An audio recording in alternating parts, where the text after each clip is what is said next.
Salam saudaraku. Belakangan ini kita sering sekali mendengar sebuah istilah yaitu new normal atau normal baru. Apa sebenarnya yang menarik di dalam istilah ini? Seolah-olah selama ini kita ini hidup sepertinya nggak terlalu normal ya. Sampai akhirnya pandemi ini menyerang setiap negara yang ada di dunia ini, barulah semua kita merasakan kita perlu satu gaya hidup yang baru, satu normal baru, supaya kita bisa mengantisipasi semakin meningkatnya penularan yang terjadi. Maka dengan gaya hidup normal baru ini, barulah masing-masing dari kita mulai menyadari pentingnya cuci tangan setiap kali memegang sesuatu, memakai masker ya, ketika kita berpergian atau berhadapan dengan orang lain, menjaga jarak, mengkonsumsi makanan-makanan yang sehat bergizi untuk meningkatkan imun daripada tubuh kita, dan lain sebagainya. Saudaraku, gaya hidup ini menarik sekali. Dan akhirnya kita sadar bahwa sebenarnya gaya hidup normal adalah seperti itu. Ternyata selama ini kita memiliki hidup yang kita merasa normal, tapi sebenarnya itu justru membawa banyak sekali penyakit bagi kita.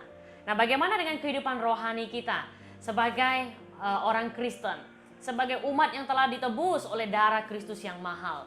Selama ini kita selalu merasa berpikir bahwa saya normal-normal saja ini.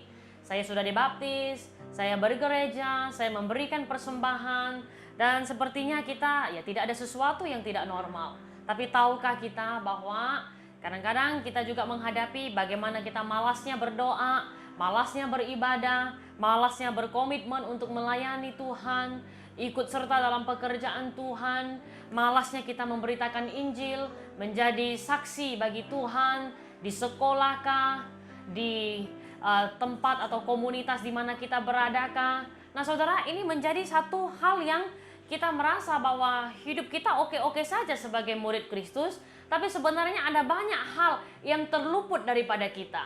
Hanya ketika kita mengalami kesulitan, kita berdoa.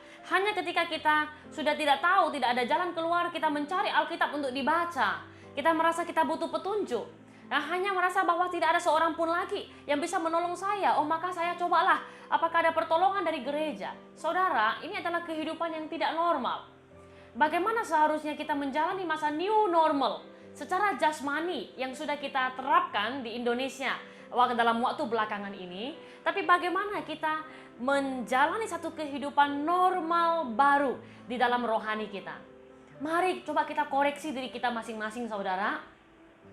Sudahkah saya normal sebagai seorang Kristen, seorang murid Kristus yang berkenan di hadapan Tuhan? Sudahkah saya mencari Dia terlebih dahulu sebelum saya memutuskan segala sesuatu atau merencanakan masa depan saya? Sudahkah saya mengawali dan menutup hari saya di dalam doa sebagai salah satu wujud kebersandaran saya kepada Tuhan? Sudahkah saya menjadi murid Kristus yang terus menggebu-gebu untuk menceritakan kasih Kristus di dalam hidup saya kepada orang-orang yang saya jumpai, yang saya temui dimanapun mereka?